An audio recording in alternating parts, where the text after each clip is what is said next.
तो अगर तो ये दो कौमी नजरिया पर बनाया गया था और ये तस्वुर दिया गया था कि ये इकट्ठे नहीं रह सकते, तो वो क्यों रह रहे हैं? हाँ, तो ये मेरा उन लोगों से क्वेश्चन है कि वो अब तक क्यों रह रहे हैं और उनको सब सहूलियात मिल रही हैं, ठीक है, और वो हमसे अच्छी जिंदगी बसर कर रहे हैं, उनको अच्छी सहूलियात मिल रही हैं। हमें यहाँ पे जलील किया जा रहा है, हमें यहाँ पे कलमे के नाम पे सियासत खेली जा रही है, हमारे साथ दो कौमी नजरिया की बुनियाद पे सियासत खेली जा रही है। यार यही फर्क है जो मैं बताना चाहता हूँ। इंडिया में पाकिस्तान से ज्यादा मुसलमान है, कैसे रह रहे हैं वो? और कभी उन्होंने कहा हो कि पाकिस्तान आके हमें बचा लो, हम मर रहे हैं, हमारे साथ जुल्म हो रहा है, हमारे साथ गलत हो रहा है? नहीं, कि ला इलाहा इल्लल्लाह और दो कौमी नजरिया, ये ढकोसला है यार सारा। हिंदू अब वहाँ पे मेजोरिटी में है। अगर तो ये कह रहे थे कि नहीं इकट्ठे नहीं रह सकते, तो अब तो जुल्म होना चाहिए, मुसलमान तो खत्म होने जाने चाहिए। उल्टा वो जुर्रत से बात करते हैं सर, हमारी तरह बुज़दिल लोग नहीं है वो। आज यहाँ पे एक्सट्रीमिस्ट तबका पाया जाता है मजहबी किस्म का, जिनके पास कोई इन्फॉर्मेशन ना हो, कुछ सबूत ना हो, बस एक बार कह देना कि वो काफिर है, वो गुस्ताख है, उसने नबी की गुस्ताखी कर दी है, उसने सहाबा की, तो एक मोब, एक जत्था भाग पड़ता है उन लोगों को मारने के लिए। अच्छा, ये लफ्ज काफर हम उनके लिए क्यों इस्तेमाल करते हैं? ये थोड़ा सा आप मदरसे में पढ़ते हैं, ये बताइएगा। कोई और गैर मुस्लिम भी कह सकते हैं हम, लेकिन हम काफिर क्यों कहते हैं उन्हें? ये तो आपको पता है वैसे क्यों कहते हैं काफिर? काफिर का मतलब क्या है?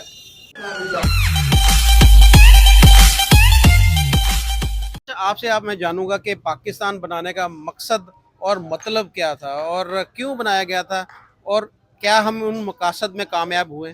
सर देखें, पाकिस्तान जो बनाया गया था ना, वो दो कौमी नज़रिया पे बनाया गया था। अब पहले दो कौमी नज़रिया के कॉन्सेप्ट को समझे आप। दो कौमी नज़रिया का मतलब कि कायदे आज़म ने सबसे पहले कहा था कि यहाँ पर दो कौमें आबाद हैं, एक मुसलमान और एक हिंदू, जो सबसे ज़्यादा मेजोरिटी में। इस वजह से इन दोनों के दरमियान आपस में झड़पें भी होती रहती हैं, झगड़े भी होते रहते हैं। तो इस मसले को हल करने के लिए उन्होंने कहा था कि हमें एक ज़मीन का अलग टुकड़ा चाहिए जहाँ पर सिर्फ क्या रहेंगे, मुसलमान। स्टार्टिंग में उन्होंने ये कहा था कि सिर्फ उधर मुसलमान रहेंगे, लेकिन बाद में जब वो यूपी में गए, उत्तर प्रदेश में इंडिया का इलाका है, और बिहार में गए, वहाँ पर जाके वो मुसलमानों से मिले जो कि ज़्यादा मेजोरिटी में थे। वो जो इधर आए हैं ना तजारत करके, उससे भी ज़्यादा थे वो वहाँ पे यूपी में और बिहार में, हाँ, और भी जो इलाके थे वहाँ पे। तो कायदे आज़म बैठे, उनके साथ उनके मसाइल डिस्कस किए, तो उन्होंने कायदे आज़म से बहुत खूबसूरत बात की। उन लोगों ने, हमारा क्या बनेगा, उन्होंने पूछा कायदे आज़म से। हम तो इधर ही रह जाएंगे, आप बना रहे हैं सिर्फ मुसलमानों के लिए वतन, तो जब आप मुसलमानों के लिए वतन बनाएंगे और उधर सिर्फ मुसलमान ही रहेंगे, तो क्या जब हम बाकी बच जाएंगे इधर मुसलमान जो उधर ना नहीं जा पाएंगे, तो इधर के जो हिंदू हैं वो हमारे साथ गलत नहीं करेंगे क्या? अपना तो अलग बना लिया इन्होंने वतन। तब कायदे आज़म थोड़े परेशान हुए, उन्होंने कहा बात तो इन्होंने ठीक की है। उसके बाद उन्होंने फिर अपनी स्टेटमेंट अपनी चेंज की थी कायदे आज़म ने, और उन्होंने कहा कि सिर्फ हमारे मुल्क में जो नया मुल्क हम पाकिस्तान बना रहे हैं, उसमें सिर्फ मुसलमान नहीं रहेंगे, बल्कि वहाँ पर हिंदुओं को, सिखों को, ईसाइयों को, बाकी माइनॉरिटीज़ को भी रहने की आज़ादी होगी। ना सिर्फ आज़ादी होगी, बल्कि वो अपनी इबादत गाहें बना सकते हैं, अपनी इबादत गाहों में अपनी इबादत, मुख्तलिफ रिलीजियस प्रैक्टिस सर अंजाम दे सकते हैं जो भी उनकी होती हैं। स्पीच के बाद तो खत्म हो गया ना कि दो कौमी नजरिया था कि जी मुसलमान और हिंदू एक साथ नहीं रह सकते। ख्याल जहन में आना कि जी ये आपस में नहीं रह सकते, लिहाजा इनके लिए अलग वतन बनाया जाए, ये सारी चीज़ें। और जो मेन जो कॉन्सेप्ट था कि ये कलमे के नाम पर बनाया, ला इलाहा इल्लल्लाह मोहम्मद रसूलुल्लाह, और इस मुल्क के अंदर इस्लामी कानून होगा, शरीयत नाफज होगी, ये सारी चीज़ें तो हुई नहीं। कायदे आज़म ने ये अपना नज़रिया पेश किया कि दो कौमी नज़रिया की बुनियाद पर हम ये बनाएंगे, अपना अलग मुल्क बनाएंगे, और उस मुल्क की बुनियाद होगी ला इलाहा इल्लल्लाह मोहम्मद रसूलुल्लाह। सर सबसे पहले तो ये मुझे बात बताएं कि अब भी इंडिया में मुसलमान रह रहे हैं, हमसे ज़्यादा है, हमसे एग्जैक्टली हमसे ज़्यादा हैं। तो अगर तो ये दो कौमी नज़रिया पर बनाया गया था और ये तस्वुर दिया गया था कि ये इकट्ठे नहीं रह सकते, तो वो क्यों रह रहे हैं? हाँ, तो ये मेरा उन लोगों से क्वेश्चन है कि वो अब तक क्यों रह रहे हैं और उनको सब सहूलियात मिल रही हैं। यार यही फर्क है जो मैं बताना चाहता हूँ कि ला इलाहा इल्लल्लाह और दो कौमी नजरिया, ये ढकोसला है यार सारा। मुझे फिर मेरी बेसिक नीड प्रोवाइड करो यार।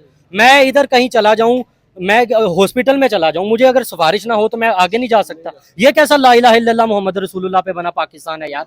मैं यहाँ अगर पुलिस स्टेशन में चला जाऊं तो पुलिस स्टेशन वाले मुझ पे 3-4 और केस करके, 3-4 और पर्चे काट के मुझे नए किसी केस में फंसा देते हैं। ये बनाना था पाकिस्तान, ये है ला इलाहा इल्लल्लाह मोहम्मद रसूलुल्लाह पे बना पाकिस्तान। ये है वो पाकिस्तान जिसके बारे में बयान किया जाता है कि दो कौमी नजरिया। ढकोसला है सर सारा। कौन सा दो कौमी नजरिया? मुझे आप बताएं कि फिर हिंदू अब वहाँ पे मेजोरिटी में है, अगर तो ये कह रहे थे कि नहीं इकट्ठे नहीं रह सकते, तो अब तो जुल्म होना चाहिए, मुसलमान तो खत्म होने जाने चाहिए। इंडिया में पाकिस्तान से ज्यादा मुसलमान है, कैसे रह रहे हैं वो?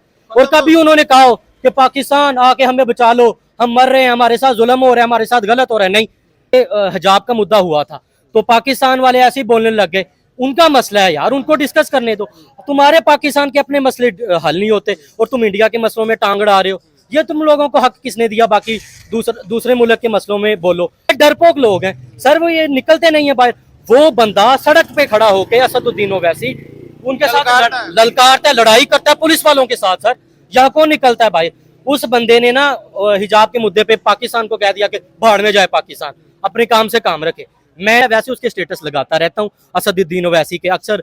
तो मेरे कजन के कमेंट आ गए, ये जिस शख्स के तुम स्टेटस लगा रहे हो ना, ये पाकिस्तान के बारे में ये बोलता है कि भाड़ में जाए पाकिस्तान। तो मैंने कहा सही कह रहा है यार, वो पाकिस्तान भाड़ में जाए, सही तो कह रहा है। अपने तुम्हारे मसाइल हल नहीं हो रहे और तुम इंडिया के मसाइल में टांग अड़ा रहे हो। इंडिया को वो हिजाब का मुद्दा था यार, अपना पहले हक तो हासिल कर लो, अपने पॉलिटिशियंस के खिलाफ तो बोल लो।